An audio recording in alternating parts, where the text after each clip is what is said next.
This is I Love Black People Radio on HUR Voices, Sirius XM Channel 141. I Love Black People is more than a radio show. I Love Black People is a call from our ancestors to protect us from racial profiling all across the world. Go to iloveblackpeople.com and become a member today. Membership empowers you to live fearlessly and protect Black people globally from racism and xenophobia. Join us today and become a member of our global network with an online global green book with Black-owned and Black-friendly businesses to protect you and your community. Membership is free, and with you, we will become 10 million strong worldwide. I am because we are.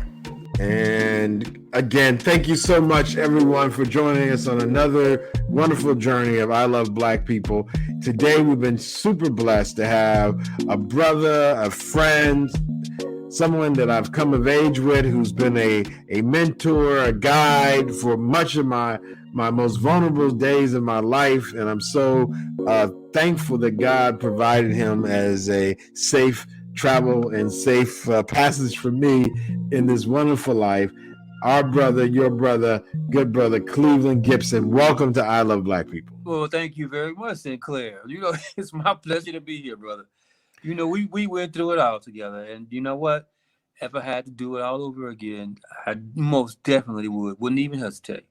Well, I'm going to just tell you, if I could do it all over again, I would save you the stress and strain I gave you. But I'm definitely appreciative. I want to give the audience kind of like a context, because we're really focusing on global Black professionals from all over the world, and you are one of the few people I know that have taken that global perspective from philosophy or a academic conversation and literally been there, done it, and have been doing it for now years. Now, after Tuskegee, and again, this is fellow Tuskegee alum, even though I didn't finish, and fraternity brother, what humbly let me just go ahead and tell you where it starts. I think that okay, great, please. A lot of what happened to me was, to be honest with you, it was sort of like, I don't know, sort of like divine intervention. It was not something that I planned out. It wasn't something that I dreamt of like necessarily doing, but I think it was actually like the best thing that happened to me. And I've actually had a lot of things happen to me that way, as far as sometimes you're wanting something or you think that you want it, but God or whoever you believe in might have a higher calling for you. No, but you're not. No. Okay, but make sure you let them know how powerful. Like when you talk about helping me, and you were at the Congressional Black Caucus Foundation, you working for senators on the Senate side, a place that a lot of times Black folks didn't work on. They worked on the House side. Well, and now you're in Mexico. So literally, this is what that goes back to what I was saying. Well, out of Tuskegee, I was a elementary education major. But that, like you think when you're, I guess you think when you are, when you're young, you think you want something more sort of like prestigious or something that's more like, oh, wow, that's cutting edge, et cetera, et cetera. I knew that I always wanted to be a teacher. I didn't necessarily always accept that. So coming out of Tuskegee, I got offered actually a couple of jobs. One was teaching in my hometown of Port Arthur, Texas, in the public schools, teaching just the public schools. Nope, I didn't want to do that. I decided that I wanted to go to D.C., and I wanted to be a journalist, and I wanted to work in politics. So that is what I did.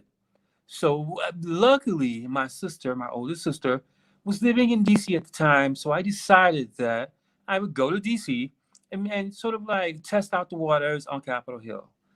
It was very, very difficult, to be honest with you. And, sort of like looking back in hindsight, I'm not necessarily sure that I would do that part over again. It was an eye-opening experience about not only what was in the cards for me, but just in American politics. I learned a lot. Give us the time. Give us the time frame, because a lot of things have changed. When was this? This was in the night. Okay, this was 93, 92, 93 is when all this sort of started. Awesome. This is when DC was going through this whole thing of we didn't have gentrification then. It was really Chocolate City back then, and it was just sort of like me feeling like this freedom of like, a young black man that can conquer the world. Let me go to DC and test out the waters. So that's what I did. I went there. I didn't necessarily have the luck. A lot of times on Capitol Hill, what people don't tell you is that sometimes you have to grind behind the scenes months and months and months and months and months before you even get an opportunity. And that's what happened to me. Luckily, I had a very good friend. We grew up together. She actually had a job already on Capitol Hill. She was working with a senator. Well, a senator. She was working with a congressman from Brooklyn, New York, Ed Towns. And she was able to get me actually, quote unquote, an internship in the office. That internship turned out to be me answering the phones all day, which, you got to do what you got to do. And I ended up doing that for a while. I did it successfully. I mean, they tell you when you go, you don't have like a set, I don't know, time frame. You leave when he leaves. If he leaves at 6 o'clock, you leave at 6 o'clock. So a lot of it was just done. And I was doing this just by myself.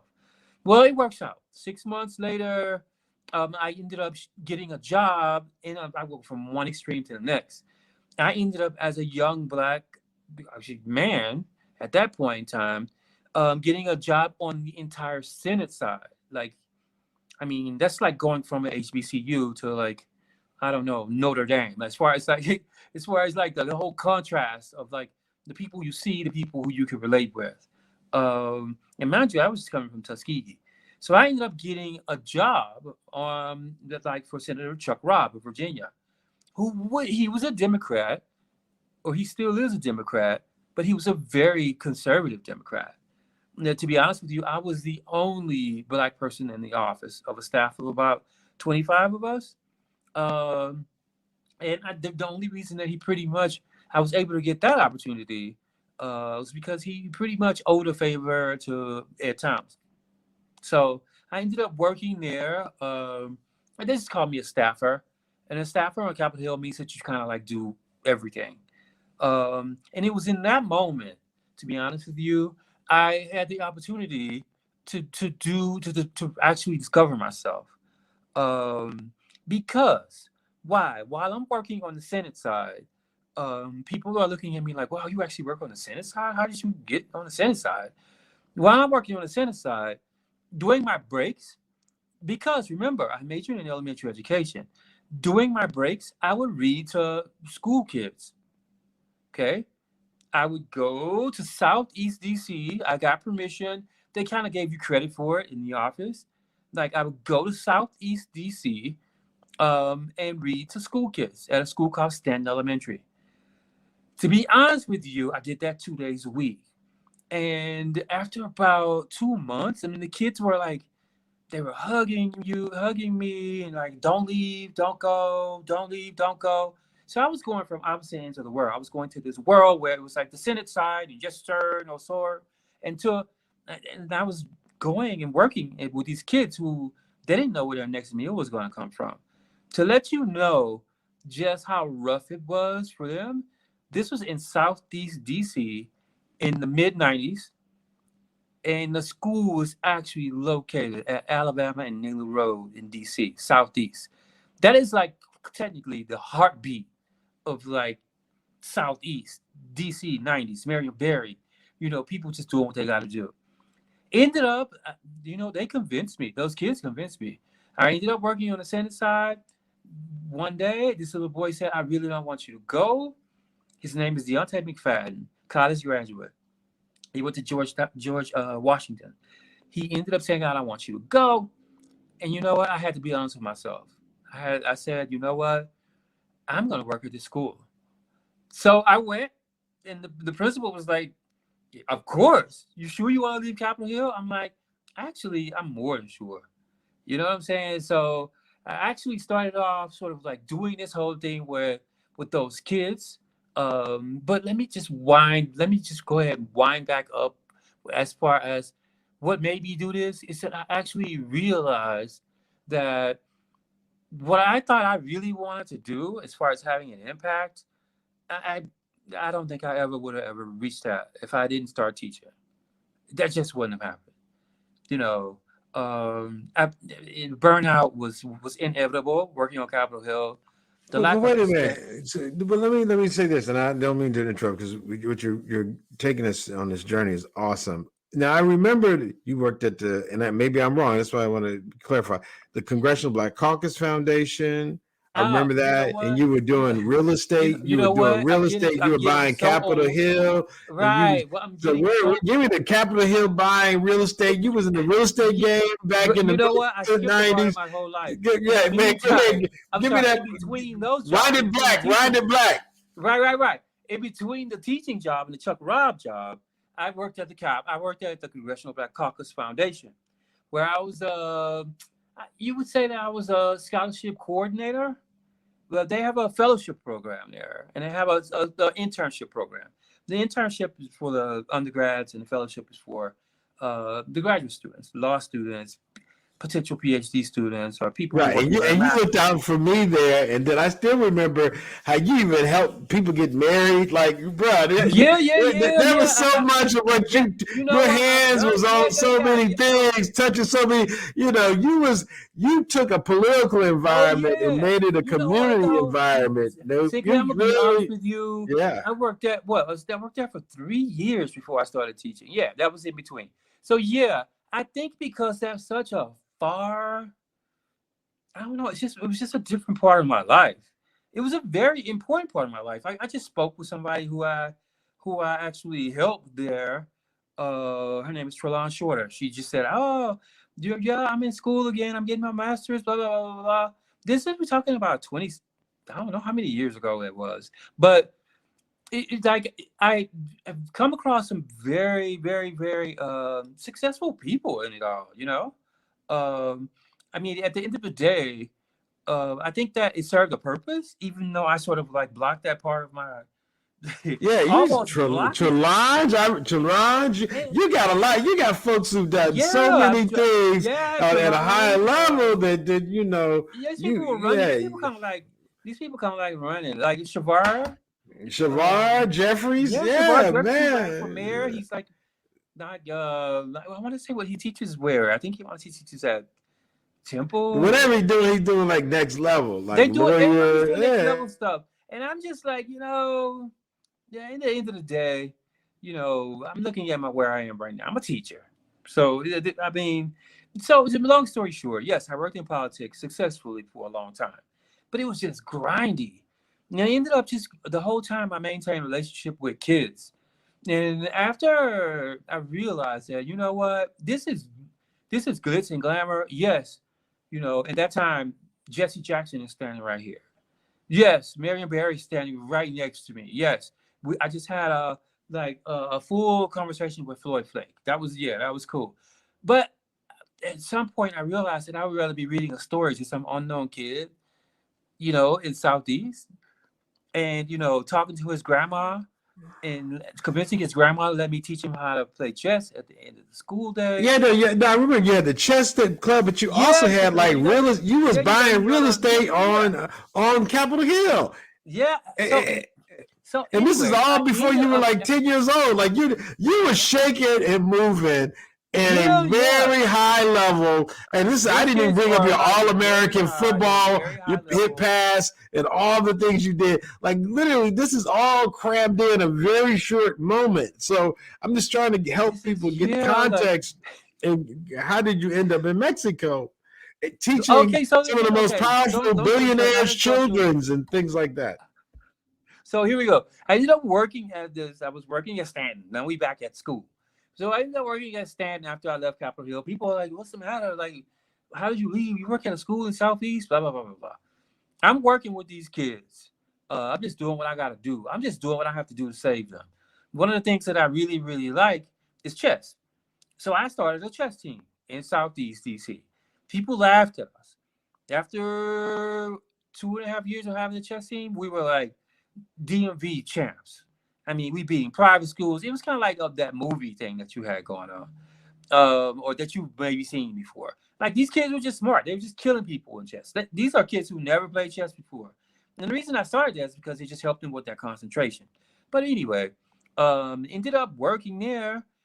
happy. At that time, I had bought a house on Capitol Hill. Because remember, we're not talking about Capitol Hill 2021. We're talking about Capitol Hill 1994. There were two different things going on there. Like nobody wanted to live there.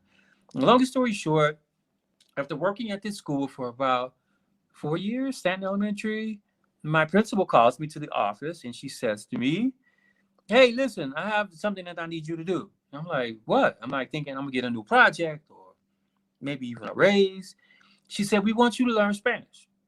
And I'm like, "Spanish? Like, why would I want to learn Spanish?" You know what I'm saying? Where that come? She was like, "We're expecting like a whole influx of Central Americans to come, because they leaving, like when we need somebody to learn Spanish, or at least try, because I was the youngest on staff, et cetera, et cetera." So anyway, they ended up sending me to learn Spanish in Guatemala for supposedly for 4 to 5 weeks. I didn't have a passport. I mean, I wasn't this kid who you think of now, like you see these kids online, like, "Oh, I want to go to Bali. I want to teach in whatever." No, I was just trying to stay in the United States of America and work on Capitol Hill. I mean, or live on Capitol Hill at that time and just be a regular African American guy. At that time, I was just trying to hang out on U Street and teach. So it was like, I'm good. So I ended up having to go because kind of like they kind of forced me to go. But something happened. As soon as I stepped off the plane in Guatemala, I immediately fell in love. I fell in love so much so that I at the end of my 4 weeks, I didn't return to DC. I ended up staying in Guatemala, and I ended up pretty much. I found for the first time I listened to really my intuition. I ended up staying there. I did go back to DC for a brief moment. I went back to sell my house and make a whole bunch of money. But that's a whole different story. Because at that time, gentrification was just started. So I sell my house. I go back to Guatemala. I buy a house in Guatemala, which I still have. Go ahead. And I'm living there. I'm doing good. I'm teaching at this all-girls. I'm teaching English at this all-girls school. Great. Totally great. Well, fast forward a year later, one of my friends, he's still my friend today. At that time, he lived in New York. Now he lives in LA. He was working in advertising, and he just randomly had a conference here in Mexico City. He was like, "Hey, check it out. Come to Mexico City. We can hang out." I'm like, "Mexico City? I don't know nothing about Mexico City. I'm not interested." And he was like, "Dude, cut through. Like, I can hook you up with a hotel." I'm like, "Okay, cool. If it's going to be free, I'm down." So I came to Mexico City. Didn't know anything about it. Come to Mexico City. I'm here for 3 days. I'm in love with Mexico City. You know what? If I can I have 2 more days to be here. If I can find a job in 2 days, I'm going to stay. I found a job in 1 day, and that was 23 years ago, and I'm still here. Yeah, that school that I found a job at, I taught 6th grade there for 4 years, and I was the principal. I ended up being the principal of that school for 5 years. Yeah, and then I later on went to a school, the American school. Now, these are just not little schools. These are like schools for kids who are their parents are diplomats, or the Latin American president of like Ford or whatever. So I've actually been here. I've been in Mexico City for almost 24 years, and I think it's been the best thing that's happened to me, even though it was totally unplanned. I mean, at the end of the day, it was in the cards for me, like if you had told me, I guess 25 years ago that I would have been a principal, like there are no black people in none of these places. It's like I'm the only black, not only I'm like the only black person. And most of the time I'm kind of like the only male because I was working in elementary schools. And in a lot of cases, I was like the only foreigner. So I'm just like, what is happening here? And they're just like literally when I was and these people are not just like, these are not your typical Mexicans. Like, for example, I taught Carlos Slim is, for many years, he's been one of the richest men in the world. His grandkids, like they went to my school. Like, these are all millionaires. And I'm standing on stage one day talking to all these people, And I'm thinking, do they realize that I'm black? You know, that, and it's just like, what's happening right now? Like, I have to catch myself. But they were just like, you know what? They just let me know, like, you good at what you do, so we don't care, whatever, you know. So, long story short, it's just been an amazing experience for me. At this point in time, I guess I've seen a lot of people come and go. Seriously, I think when I came to Mexico City, I don't think I saw a black person in the first maybe like 10 years. I mean, and at the time, I didn't speak Spanish. People they don't, like, this is another country. Don't come talking to me in English. You speak Spanish. So, yes, I can actually say that I speak Spanish. That wasn't planned for me, but they're like, you know, when I'm not in school, that's what I speak. I speak Spanish. So it's just been it's been an eye opener for me. It's like, it's really been a blessing for me, and it's just changed me in so many ways. We connected back with the family. I know we had talked, and there's been dealing with the storms, and it was so interesting being from Texas, so close to Mexico, and getting there by way of DC via Guatemala is interesting. What are some of the things that you've learned, experienced as it relates to like relationships and family that that would help people understand some of that dynamic? You mean as far as for me living here? Yeah, living there, your mom, your brothers It's and sisters, definitely like changed keeping it my up. perspective. Well, it's definitely changed my perspective on family. I mean, I'm from Texas, well, I'm a Southern boy. So, family in the South, I mean, it's just the black community in general, but specifically in the South, it's, we're kind of like tight knit. And it was no different in my family. But I think that what happened here for people of my age bracket, it wasn't, I learned, Mexicans have taught me that not only for people of my age bracket to maintain that tight knit sort of community, um, they, no matter what age you are, they are always willing to sacrifice for family. And I think that sometimes in the black community, especially with the younger generations, so it's kind of like they're not willing to make that sacrifice. And when I say sacrifice, I mean things like, I mean, you'll have a 30-year-old who live with his parents, not because he wants to, because his parents have gotten older, and he realizes that, you know what, if I don't live with my parents, they might not be able to pay the bills. Um, they just sacrifice and it's a whole thing of, like, I have a friend, I have a close friend. He has he's probably like, I guess he's in the mid 40s, but he and his wife work. And it's, daycare, not only in America, but just in general, can be expensive. Well, his 17-year-old niece keeps the baby. You know what I'm saying? She keeps the baby. She lives with them. She just graduated from high school. She's going to college at night. So this is the routine for them. They get up, they go to work, they leave her with their two infant kids. I think one is 3 and one is like 4. She takes care of the kids all day. They come home at about 5. They eat together from 5 to 6. She goes to night school from like 7 to 10. That's their routine. Mm. I mean, they're intertwined. I don't know. I don't know. I guess they have a saying in Spanish, which it says like, it says uh, it says juntos pero no revueltos, which means like we're together but we're not, like, it's like scrambled eggs. Like, we're together, we are the egg, but we're not scrambled together. Like, we're together but we're apart. You know what I'm saying?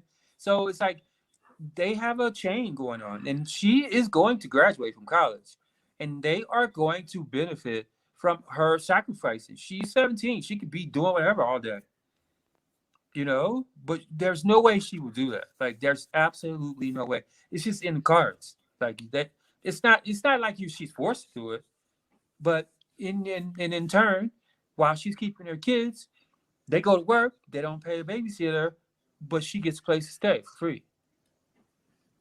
And it just works that way. I'm not sure that you would have like a 17-year-old, typical, not only African American, but just 17-year-old in the U.S. who would consistently do that. You know what I'm saying? That's what it's taught me about family. And it's just taught me they sacrifice like that. It's like there's no like Sundays. There's no way that they won't be with their family. That's just like that's not even an option. You know, it's like just you know, and me just by myself, I'm like, sure you can't, you sure you can't go. There's just not even an option. Like, you know, like it's almost like, why are you even asking me to like go hang out on a Sunday? You know, I'm with my mom, and like it's not offensive. It's just like it's a different way to look at things. Bruh, that's an amazing way to look at things. And I tell you what, we got to close it up now. But this has been just a great intro. I pray this won't be the last time we share. There's so many stories and so many lessons learned that would be so powerful. And we got to have you Black on I Love Black People to share it all the way in Mexico and Mexico City. And of course, we definitely always I got a bunch of stories to tell, man. And we need you, and we appreciate all your support about social norms, et cetera, et cetera. So whenever you want to see me again, you know, I'll be more than happy to be here. Well, thank you, Cleve. I appreciate you, brother, and thank you for all the love and all the help you've given me. And just with that being said, to our listeners, as I always close out, I am because, hey, Cleveland Gipson is. Thank you so much, Cleve. Well, thank you for. This is I Love Black People Radio on HUR Voices, Sirius XM, channel 141. I Love Black People is more than a radio show. I Love Black People is a call from our ancestors to protect us from racial profiling all across the world. Go to iloveblackpeople.com and become a member today. Membership empowers you to live fearlessly and protect Black people globally from racism and xenophobia. Join us today and become a member of our global network with an online global green book with Black-owned and Black-friendly businesses to protect you and your community. Membership is free, and with you, we will become 10 million strong worldwide. I am because we are. Special thanks to Banneker Communities.